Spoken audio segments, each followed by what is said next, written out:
year was 1851, and in the heart of Tennessee, the world was split into two irreconcilable halves: the blinding light of God, as preached every Sunday, and the suffocating darkness of cotton, worked every Monday.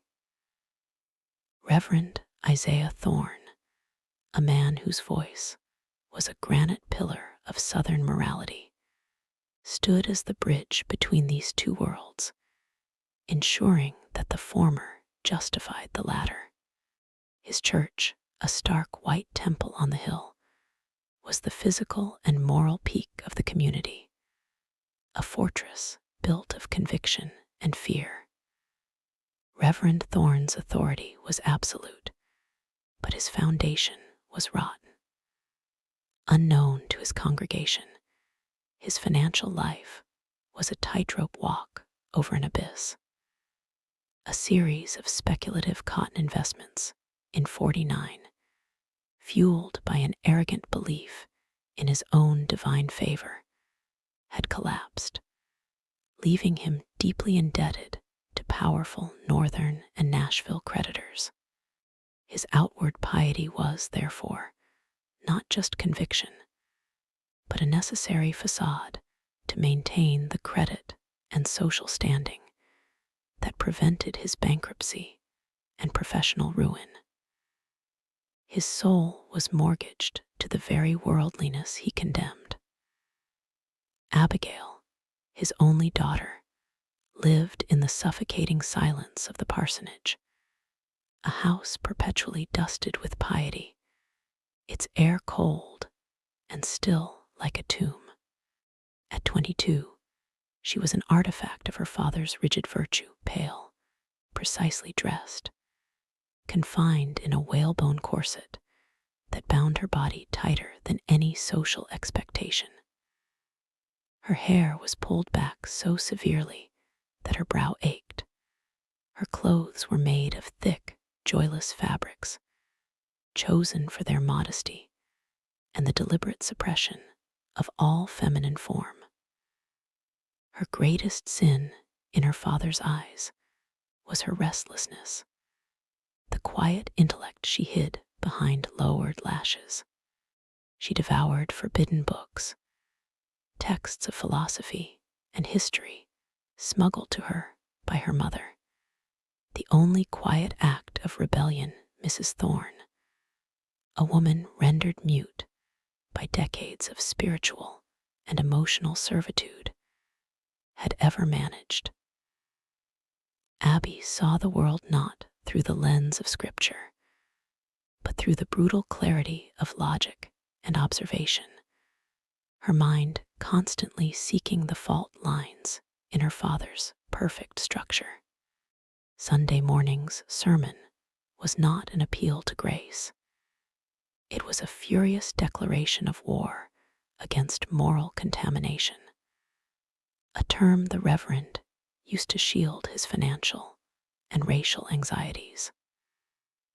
The church was packed, the white congregation seated high, faces upturned in pious devotion, while the enslaved community sat clustered in the back gallery, silent and invisible, breathing the thin air of exclusion, the smell of expensive perfume and cheap sweat mingled in the suffocating heat, a sensory illustration of the divided world. Reverend Thorne stood like an avenging angel, his shadow stretching across the altar, distorting his already impressive frame into something monolithic. His voice was a trained weapon. He spoke of purity as a physical state, of the necessity of keeping the white vessel undefiled by foreign darkness and unholy impulse. His sermon was a sustained, hour-long intellectual justification for the segregation and control of all things outside the established order. He detailed the insidious nature of philosophical inquiry, branding it as the first step toward moral decay, insisting that curiosity was Satan's most potent tool. His voice cracked with dramatic zeal as he thundered about the dangers of the flesh and the corruption that lurked in the shadow of ignorance, waiting to devour the innocent.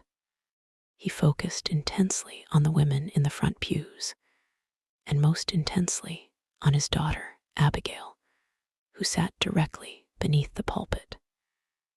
His words were chains, looping around her throat, suffocating her last breath of independent thought, a deliberate public reminder of her bound status. Abby felt the familiar cold coil of dread tightening in her chest.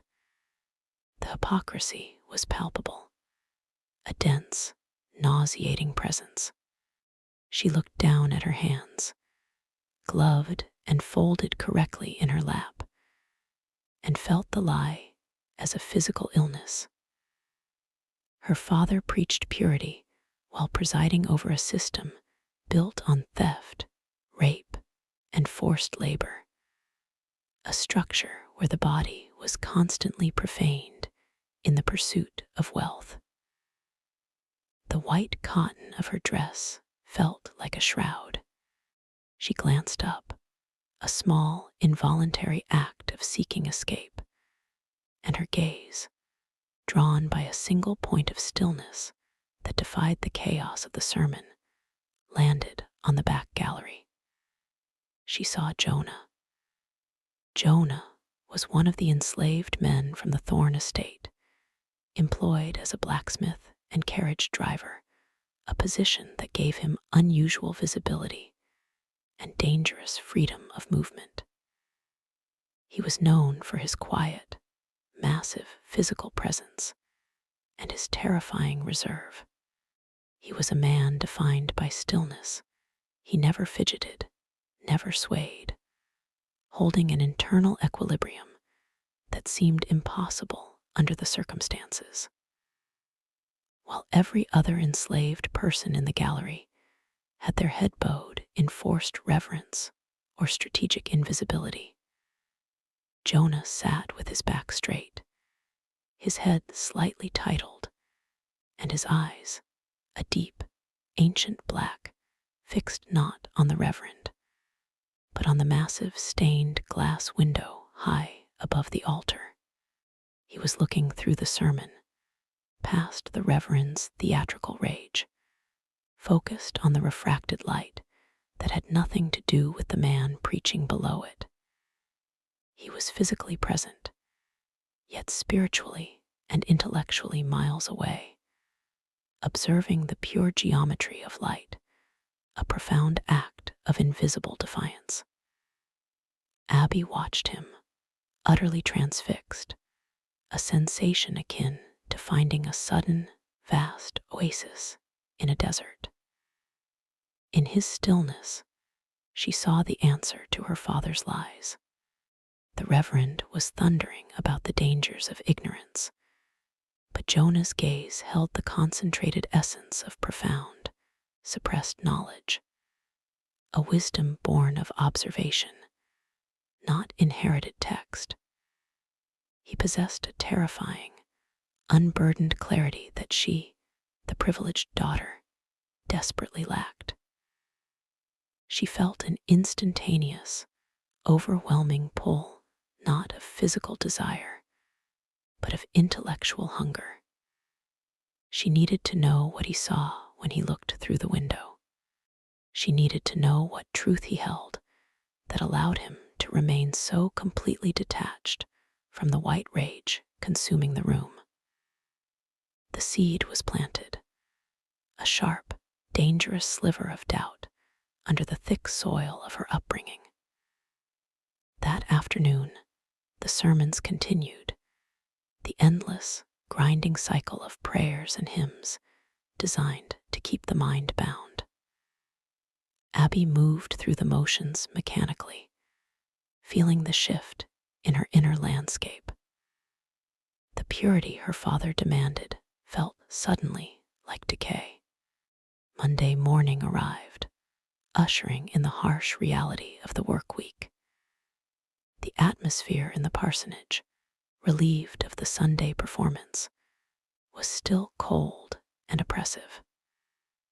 Abby was expected to begin her daily routine, overseeing the household linen, writing invitations, practicing the harp, a schedule designed to maintain her utility and social image.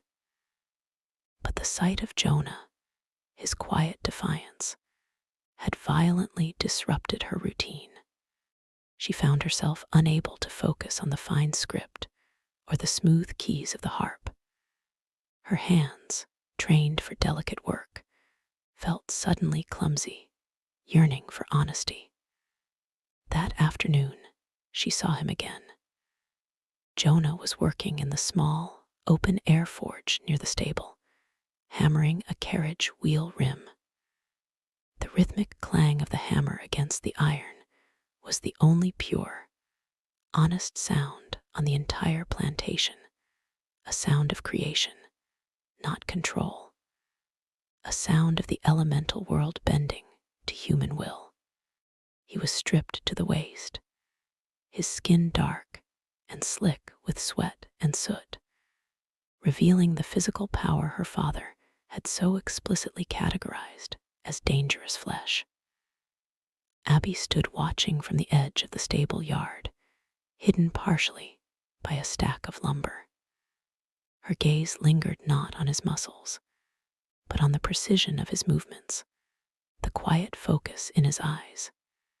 He wielded power with control, making the hot, dangerous iron bend to his will, shaping chaos into order. It was the antithesis of her father's chaotic, self-serving power. She realized that the purity her father preached was achieved through exclusion and denial, while Jonah's truth was forged through engagement with the elemental world and its unyielding realities. She needed to speak to him, an act so unthinkable, so forbidden. It made the blood pound in her ears, pushing against the rigid strictures of her life. She decided not to ask him about the light in the window. She decided to appeal to the intellectual truth she knew he possessed, the knowledge that defied the established order. Abby knew that the Reverend's vast library, which she was forbidden from touching without supervision, contained certain prohibited texts, books on astronomy and ancient history, works that contradicted the literal word of her father's scripture. She was certain Jonah would know where those contradictions lay, having observed the world without the filter of pious denial. The next evening, under the thin cover of twilight, Abby made her move. She told her mother she had a headache and went to her room early, her lie delivered with practiced, unnerving calm. She shed her confining whalebone corset and heavy dress, pulling on a plain, dark cotton skirt and shirt, the simple clothing feeling scandalous in its simplicity. She unbraided her hair, letting the heavy mass fall down her back, an act of small, private liberation that felt like a declaration of independence. The quarters were a mile away, across the formal lawn, past the stables, and through the low woods. The journey itself was a profound violation of every boundary laid down by her society, a deliberate step into the profane world her father had warned her against. She moved like a thief in the night, her heart a frantic drum against her ribs. The transition from the soft, manicured grass of the main house to the dusty, trodden earth of the quarters was abrupt and shocking. The quarters smelled of cooking fires, damp earth, and human closeness, a smell that was vital and real, not sterile and cold. The air thrummed with a low, watchful silence, the sound of a community living on the razor's edge of survival. She found Jonah sitting alone outside his small cabin, continuing his carving, the same intricate, quiet act she had seen him perform earlier. He was using a sharp knife, whittling a piece of oak into a beautiful, abstract shape, a form that seemed to defy the brutal geometry of his life. The sight of her, the preacher's daughter, alone and out of place, did not startle him. He looked up, his eyes meeting hers, registering her presence with the same unnerving stillness he had maintained during the sermon. He had been expecting her, anticipating the inevitable rebellion that would bloom in such a fiercely contained intellect. "Miss Abigail," he acknowledged, his voice low, a soft, dry rasp, using the formal address that was now the cruelest barrier between them. Abby felt her rehearsed words dissolve. She didn't know how to speak the truth in this place, where language itself was a tool of control. She simply held out a small, rolled-up piece of parchment she had prepared, a small, intricate drawing she had copied from an encyclopedia in her father's forbidden library, a diagram of the solar system, showing the Earth revolving around the sun. A complete, scientific contradiction to her father's literal theology and the very moral framework of the South. "I need to know if this is true," she whispered, her voice shaking with fear and excitement. "My father says it is blasphemy. He says the world is the center, that all of creation pivots on our moral perfection."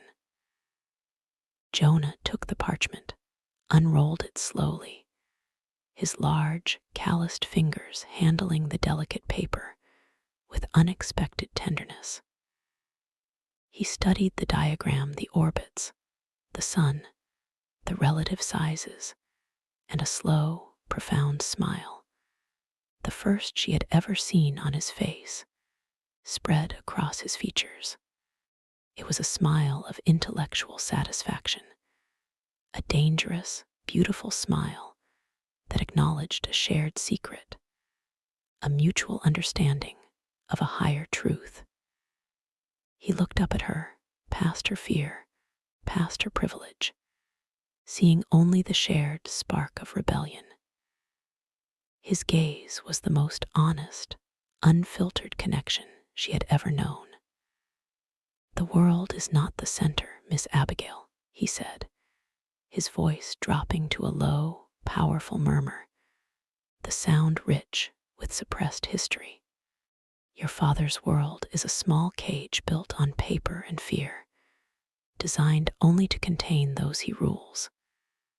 The real world, the one with stars and movement, is larger. That truth," he gestured to the scroll, "is a chain that binds you to freedom. Once you see it, you cannot unsee it, and you are forever separated from the smallness of his faith." He rolled the paper back up, handing it to her. The contact, brief and intentional this time, was a definitive exchange of power. Lydia had sought a philosophical answer. Jonah had given her a key to intellectual liberation. He had confirmed that everything she had been taught was a lie. This confirmation, this shared, terrible truth, was the reason she had come. The truth was now hers. She had made her choice, not through physical passion, but through the pure, undeniable need for intellectual honesty.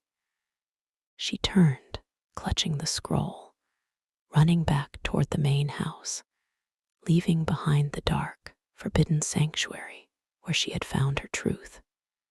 In her haste, and in her profound disorientation, she forgot the rules of her own society entirely.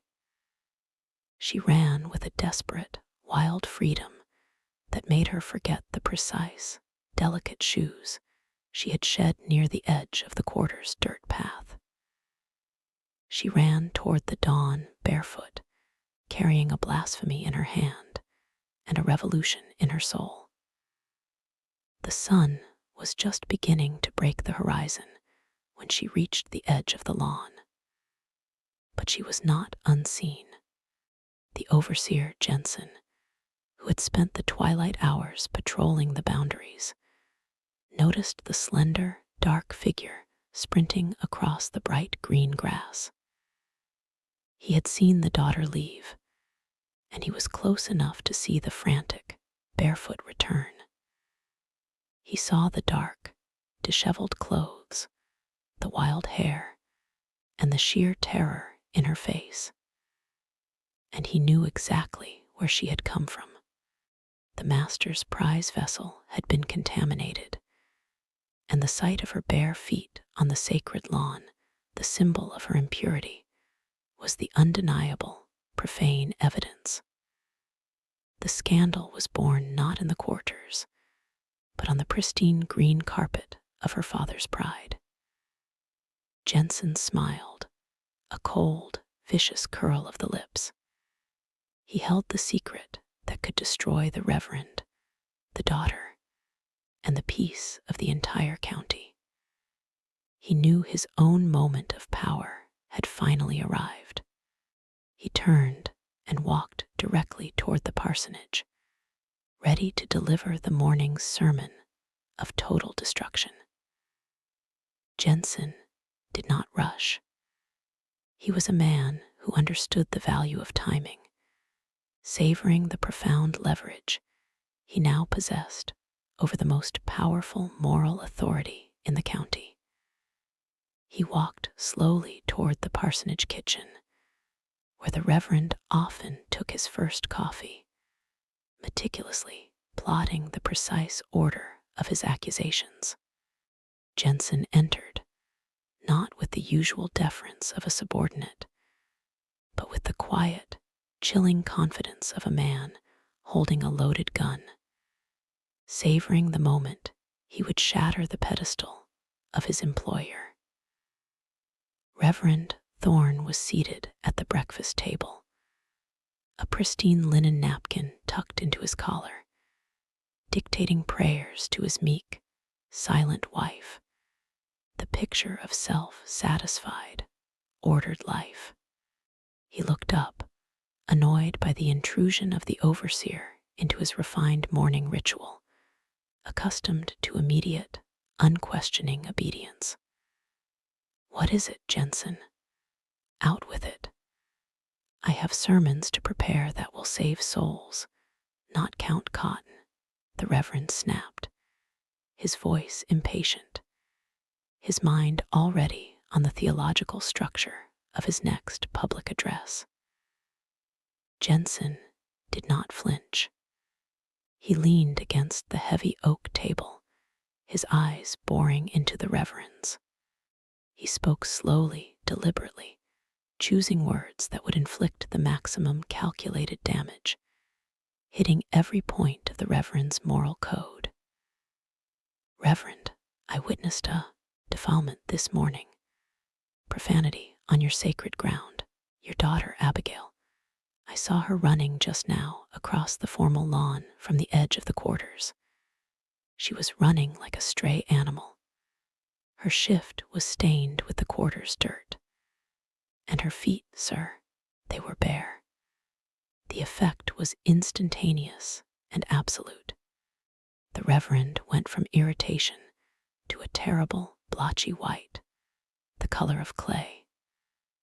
The mention of the bare feet, the ultimate visible symbol of the quarter's dirt and impurity, the complete abandonment of social status, was worse than any accusation of theft or arson.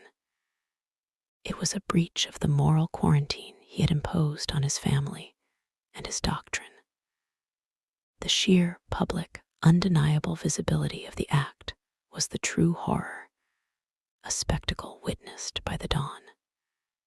"You lie, you filth monger," the Reverend roared, slamming his fist down, sending the silver sugar bowl rattling violently. Jensen shook his head, the smirk now a thin, tight line. "I wish I did, Reverend, but the trail is fresh, and the witness list will grow by noon. She came from the north cabins, and I saw what she clutched in her hand. Not a Bible, sir, a rolled-up paper. She looked possessed, Reverend, like she had just seen the devil and embraced him, confirming the corruption of the body and the mind." He let the words hang in the air. Quarters, bare feet, possessed.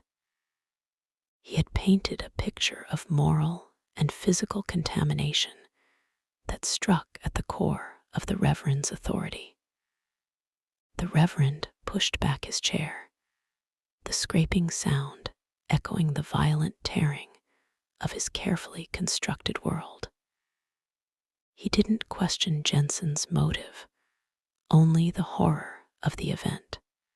He stormed out of the kitchen, his silk dressing gown flying behind him, his mind already fixated on destroying the evidence of the sin before it could spread.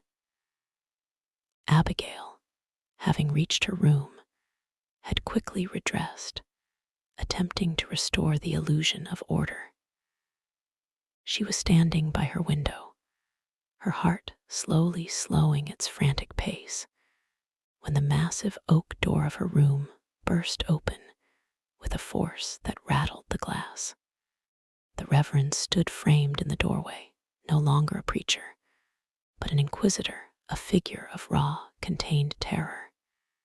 His face was a mask of furious, terrified betrayal, mottled purple and red. He didn't look at her, he looked at the space around her, seeking the lingering traces of the quarter's contagion, the dirt she had brought back. Barefoot, running like a savage. Where were you, you unclean creature? And who was with you? Speak the truth, or may God strike you down where you stand. Confess the physical sin. Abby felt a surge of cold, defensive clarity. Her father's fury was predictable, but she was armed with knowledge he couldn't comprehend. She clutched the scroll, the diagram of the solar system, hidden deep within the lining of her skirt. She met his gaze, not with penitence, but with a terrifying, unfilial stillness that drew its power from the vast, indifferent cosmos. "I was seeking the truth, Father," she said, her voice steady, low, and unnervingly calm. "The truth you forbid me to read. The truth that exposes the fundamental lie you preach." The Reverend reeled back as if struck, momentarily confused by the intellectual turn of the attack. He expected hysteria, tears, or confession of the flesh. He did not expect philosophy. The lie. There is no lie in God's word. You consort with darkness and call it light. You are mad. You preach that God placed our world at the center of all creation to validate your authority and your social order. Abby continued, pushing her attack, realizing her power lay in intellectual paradox. You claim the heavens revolve around us. I went to consult a scholar, one who understands ancient texts and observation, not mere belief.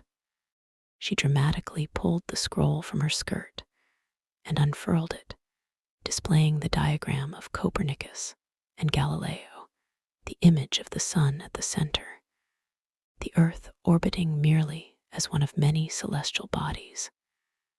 She held the parchment out like a weapon forged in rational thought. Is this the truth, Father? Or is this blasphemy? If the earth is not the center, then the human authority built upon its centrality The purity of its white vessels is also false. I asked Jonah. He confirmed it. The mention of Jonah's name was the final, devastating stroke. It was the physical coupling of the scientific heresy with the racial and moral contamination he most feared, a direct link between the intellectual disease of the stars and the flesh he despised. His focus snapped entirely away from the astronomical diagram, which he barely glanced at, and landed squarely on the man who had been contaminated by his daughter's curiosity. The Reverend began to hyperventilate, the blood draining from his face, leaving behind a sickly gray hue. He was not a fool. He knew the devastating social power of this information. The bare feet running from the quarters, linked now to a forbidden intellectual alliance. This was a scandal that would ruin his ministry, destroy his reputation, and invalidate his entire life's work. Town would immediately assume the darkest, most salacious conclusion, that the daughter of the Pillar of Purity had engaged in physical relations with an enslaved man. The intellectual contamination was worse because it proved premeditation and a shared defiance. Jonah, the Reverend gasped, his voice regaining its terrible thunder, but now fueled by a desperate, panicked need to destroy the source of the contradiction. It is that animal. He filled your head with these vile, seditious contradictions. He saw Jonah not as a philosopher, but as a contagion. He will be removed. He will be broken until he screams the name of the devil who gave him this knowledge. He did not wait for Abby's response. He spun on his heel and stormed out, his destination clear. The stable yard, where Jensen was still waiting, licking his chops, ready to enact the long-awaited destruction of the intelligent slave. Abby was left standing alone, clutching the scroll, her hands shaking, realizing the immediate, terrible consequence of her intellectual rebellion. She had sought truth, and now the price would be paid in Jonah's blood. The twist was complete. Her pursuit of philosophical freedom had instantly created a death sentence for the man who granted it. She had to act now, with the same cold clarity Jonah had shown her. She had won her intellectual battle, but the physical war for Jonah's life was just beginning. Abby didn't wait for the sound of the whip. She didn't need to. Her father's panic was the signal. She knew the sequence of terror, fury, then the whip, then the sail to the deepest south. A sail intended to erase the human evidence of his shame. Her bond with Jonah was not a romantic surge of hysteria. It was a cold, calculated bond forged in the mutual discovery of truth and the shared understanding of the master's lie. She owed him his life, bought with the currency of her own privilege. She rushed to the vast, cold library, not seeking another diagram, but seeking her father's true heart, his account ledgers. Over the years, while dusting the heavy oak shelves, she had memorized the combination to the hidden safe behind the portrait of John Calvin. The irony was devastating. Her father trusted the sanctity of his financial secrets more than the faith of his daughter. The safe opened with a soft click, revealing not stacks of currency, but stacks of papers, promissory notes, letters from political rivals, and his primary financial ledger, bound in worn black leather. Abby grabbed the ledger, and a handful of thin, brittle letters addressed to him from creditors in Nashville, demanding immediate payment for speculative cotton losses. Her father's granite ministry was built on the shaky foundation of debt and bad investments. She realized that the lie of his piety was merely a shell guarding the chaos of his finances. Meanwhile, in the stable yard, the air was already thick with the coppery scent of fresh blood and the sickening thwack of the lash. Reverend Thorne had not even waited to chain Jonah. He was holding the whip himself, stripping away the overseer's role, asserting his personal, terrible dominion over the contaminant. Jensen stood by, a satisfied spectator, occasionally offering a sadistic suggestion.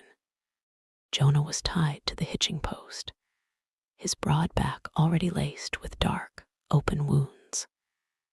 He was silent, enduring the pain with the same terrifying stillness he had shown in the church, preserving his dignity in the face of absolute violation.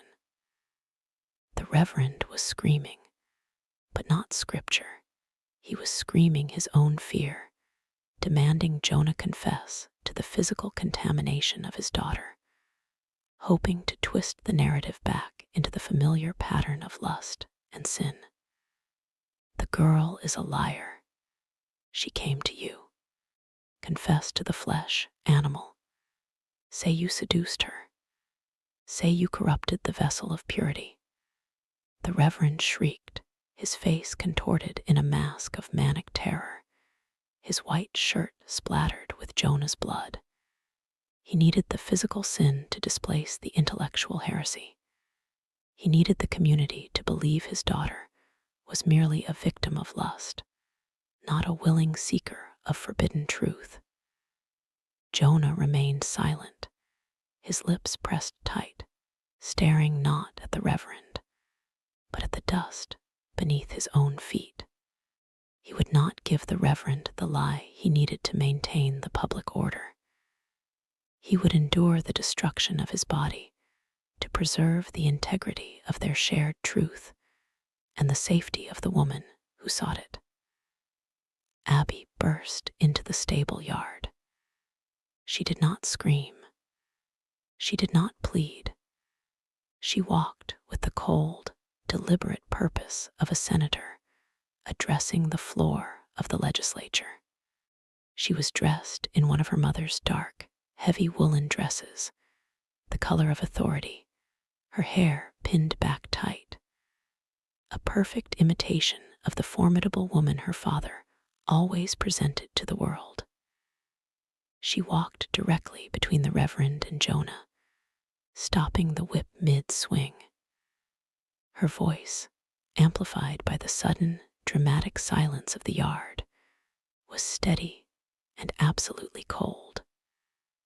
Stop this, Father, now, or you will lose more than your conscience. The Reverend, blinded by adrenaline and rage, could barely comprehend her presence. Abigail, get back to the house. I am cleansing this land of the pestilence you brought upon it. Abby unfurled the black leather ledger in front of him, letting the pages catch the harsh morning light. She did not touch Jonah. She did not look at the whip. She spoke only the language of her father's true devotion, money and status. This morning, you secured my silence at the cost of Jonah's life. I am here to raise the price of my silence, Father.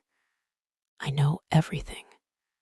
The cotton loss of 49, the debt to Mr. Harrison in Nashville, the letters proving your political opponent, Mr. Davies, is aware of your insolvency.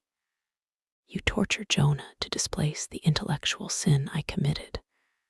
But the sin you truly fear is not blasphemy, it is bankruptcy. The Reverend dropped the whip. It fell to the bloody dirt with a heavy, sickening thud, sinking into the mud and blood. The sound of the cotton lash was instantly replaced by the terrifying silence of financial ruin. The overseer and the few field hands watching froze, hearing a conversation too powerful, too white, and too dangerous for their ears. Jensen's face twisted in confusion. The prize was not lust, but profit. Abby drove the advantage home. She spoke of his political vulnerability with surgical precision, naming figures, dates, and amounts she had gleaned from the ledger. She read a passage from one of the letters, a desperate plea for a loan that would expose his entire moral enterprise as a house built on sand. The purity of your ministry, Father, is currently backed by $50,000 of unsecured loans, Abby stated, her voice cutting like ice. If Jonah is broken, he will confess anything you wish. The town will believe the lie of the flesh, but your rivals will hear the truth, that your daughter, in her insanity, exposed the financial ruin of the great Reverend Thorne. You will lose your pulpit, your plantation, and your reputation. You will become a national joke, a fallen pillar of righteousness, exposed as a debtor. The Reverend stared at the ledger, his face now a mask of utter defeat. He saw the cold reflection of his own ruthless intelligence in his daughter's eyes. He had sent her to the quarters to break her spirit. She had returned with the means to break his life. What do you demand? He whispered, the authority gone from his voice, leaving only the fear of the ruined man. Jonah leaves, Abby commanded, her voice absolute. Now, unharmed immediately. He is to be reported as having escaped during the night. He will be pursued on paper, but given 3 hours of unencumbered flight toward the North Road. You will provide him with a horse from the stable, food, and necessary funds, and his crime must remain only simple escape. You will tell Jensen the official story, that Jonah stole money and fled, not that he corrupted your daughter. She added a final, devastating line. You will publicly deny Jensen's account of my bare feet, stating he was mistaken in the dim light. Jensen is unreliable. Your purity must be absolute, even if your finances are not. The transaction was complete. The Reverend nodded slowly, his eyes vacant, utterly defeated by the cold, calculated logic of his daughter's counterattack. The money, the status, the fear of losing control over his own narrative, these were the true chains that bound him, and Abby had found the key. Jonah was quickly unbound. Jensen, furious and confused, had to obey the master's silent, panicked signal. Jonah looked at the Reverend, then at Abby. The bloodied truth was all over his back, but his eyes were clear, holding that same profound, unburdened knowledge. He knew exactly what she had risked, what she had paid. He did not speak a word, knowing that any acknowledgement would destroy her. He simply nodded, a small, grave gesture of mutual understanding, and walked toward the stable. Abby stood motionless in the bloody stable yard, watching Jonah ride away toward the dark, uncertain promise of freedom. The master's lesson was finished. Her purity, her life, her very future had been exchanged for the life of the one man who saw her not as a vessel of virtue, but as a mind seeking truth. She had chosen intellectual honesty over social survival. The victory was immense, but the price of that choice would be paid in the chilling currency of permanent isolation. The girl who ran barefoot from the quarters was now the keeper of the Thorn family's ultimate, unholy secret. She had saved Jonah, but she had lost her place in the light forever. The silence in the parsonage that followed Jonah's departure was not peace. It was a cold, empty void, the atmosphere of a house where a hidden civil war had been fought and concluded. The Reverend, shattered and defeated, retreated into the suffocating sanctuary of his study. He spent the next week drafting the official narrative, a meticulously detailed lie about Jonah's theft of significant church funds and his violent escape. He was forced to publicly acknowledge a vulnerability, financial loss, to hide a far greater, more ruinous contamination, intellectual and moral treason by his daughter. The community, bound by the rigid laws of propriety, accepted the official story with only minimal, polite murmurs of concern. But the raw, visible trauma of the Reverend, his sudden loss of weight, the nervous tick in his eye, and the undeniable fact that his daughter, Abigail, had publicly confronted him in the stable yard, fueled a wildfire of unspoken suspicion. The scandal was subtle. They did not believe Jonah had stolen money, but they did believe the worst. Most forbidden connection had occurred. Abby's reputation was irrevocably sacrificed to purchase Jonah's freedom.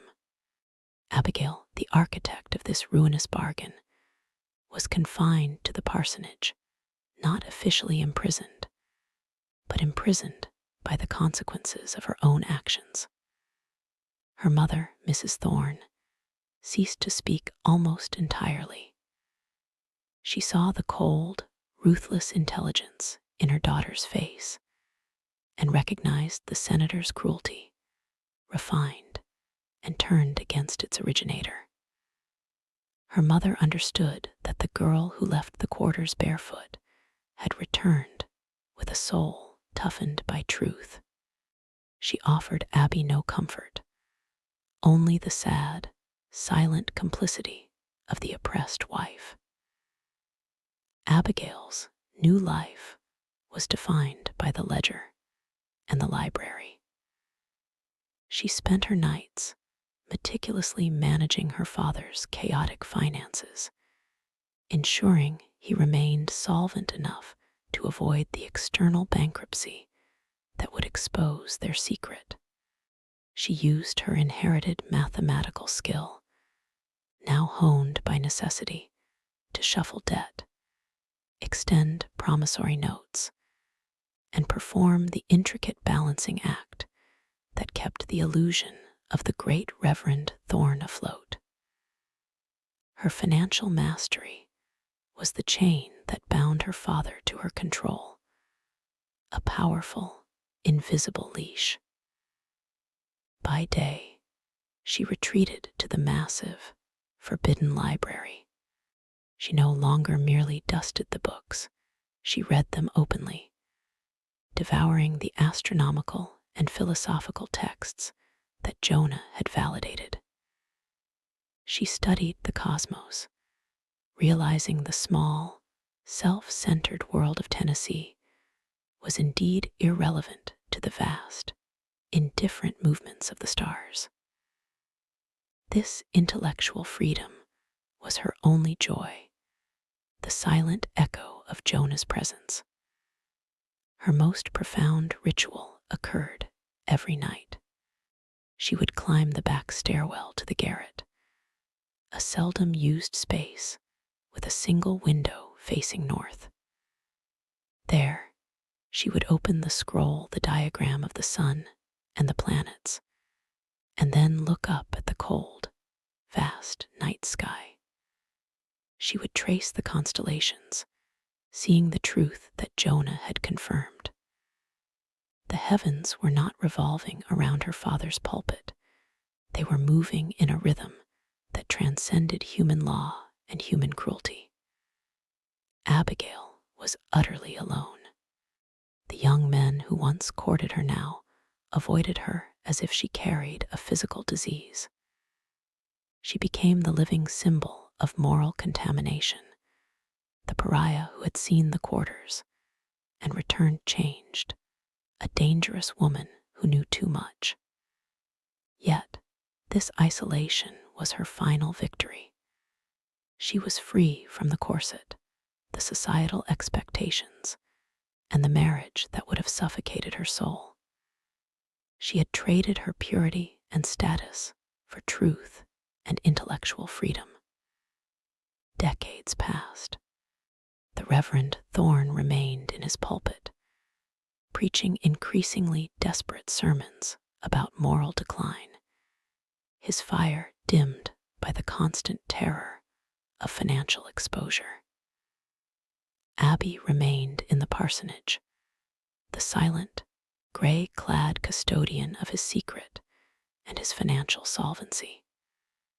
She became known as the eccentric Miss Thorne, a woman who spoke rarely and possessed an unnerving, level gaze that seemed to look right through people. She never saw Jonah again, but she knew, as she traced the movements of Jupiter or Mars in the night sky, that he was walking free beneath the same immense, indifferent cosmos. Her desperate, barefoot run across the lawn had been the ultimate declaration of faith, not in her father's God, but in the power of truth and the enduring humanity of the man who showed her the stars. The end moral is this: true freedom is not the absence of chains, but the liberation of the mind from prescribed lies. The price of intellectual honesty is often paid in social isolation, but the truth, once chosen, becomes an unbreakable chain, binding one to the vast, undeniable cosmos.